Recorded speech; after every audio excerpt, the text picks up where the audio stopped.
আসসালামু আলাইকুম। বার্তা নির্যাসে সবাইকে স্বাগতম। শেখ হাসিনার বক্তব্য প্রচার করলে তাৎক্ষণিক ব্যবস্থা নেবে সরকার। শেখ হাসিনার বক্তব্য প্রচার নিয়ে কিছু গণমাধ্যমকে সতর্ক করেছে অন্তর্বর্তী সরকার। অন্তর্বর্তী সরকারের প্রেস উইং এক বিবৃতিতে এই সতর্কবার্তা জানিয়েছে। ওই বিবৃতিতে বলা হয়, এই ধরনের কার্যকলাপ সন্ত্রাস বিরোধী আইন 2009 এর আওতায় গুরুতর লঙ্ঘন। শেখ হাসিনার বক্তব্যকে ভবিষ্যতে প্রকাশ করলে তাৎক্ষণিক আইনি ব্যবস্থা নেওয়া হবে।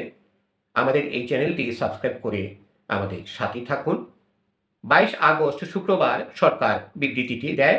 এতে বলা হয়েছে, ফৌজদারি অপরাধে দণ্ডিত এবং গণহত্যা ও মানবতা বিরোধী অপরাধে অভিযুক্ত পলাতক আসামি শেখ হাসিনার অডিও প্রচার করা আইনত নিষিদ্ধ। এর আগে গত বছরের ডিসেম্বরে আন্তর্জাতিক অপরাধ ট্রাইব্যুনাল সাবেক এই স্বৈরাচারের ঘৃণামূলক বক্তব্য প্রচার নিষিদ্ধ করেছিল। অন্তর্বর্তীকালীন সরকার দুঃখের সঙ্গে লক্ষ্য করছে, কিছু গণমাধ্যম আইন ও আদালতের নির্দেশ উপেক্ষা করে শেখ হাসিনার বক্তব্য প্রচার করছে, যেখানে তিনি মিথ্যা ও উস্কানিমূলক বক্তব্য দিয়েছেন।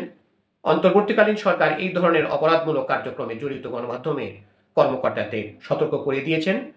বিবৃতিতে দৃঢ়ভাবে জানানো হয়েছে, ভবিষ্যতে যদি কেউ শেখ হাসিনার বক্তব্য প্রকাশ করে তাহলে তাৎক্ষণিক আইনি ব্যবস্থা নেওয়া হবে। সরকারের মতে এই ধরনের প্রচার দেশে অস্থিতিশীলতা তৈরি করতে এবং সহিংসতা উস্কে দিতে পারে।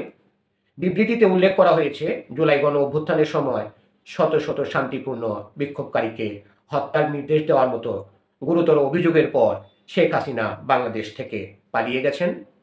আন্তর্জাতিক অপরাধ ট্রাইব্যুনাল তাকে দোষী সাব্যস্ত করেছে এবং বর্তমানে তিনি মানবতা বিরোধী অপরাধে অভিযোগে বিচারাধীন। বাংলাদেশের আইন অনুযায়ী আওয়ামী লীগের কার্যক্রম নিষিদ্ধ করা হয়েছে এবং সন্ত্রাস বিরোধী আইন 2009 অনুসারে যারা এই দলের নেতাদের কার্যকলাপ বা বক্তৃতা প্রচার, প্রকাশ বা সম্প্রচার করবে তাদের বিরুদ্ধে আইনি ব্যবস্থা নেওয়ার বিধান রয়েছে। বিবৃতিতে বলা হয়েছে, প্রধান উপদেষ্টা অধ্যাপক মোহাম্মদ ইউনূসের নেতৃত্বে অন্তর্বর্তীকালীন সরকার ন্যায় বিচার, জবাবদিহি এবং গণতান্ত্রিক অখণ্ডতার উপর ভিত্তি করে বাংলাদেশকে ভবিষ্যতের দিকে পরিচালিত করতে কাজ করছে। বাংলাদেশের জনগণ এখন সত্যিকার অর্থে অবাধ ও সুষ্ঠু নির্বাচনের জন্য প্রস্তুতি নিচ্ছে।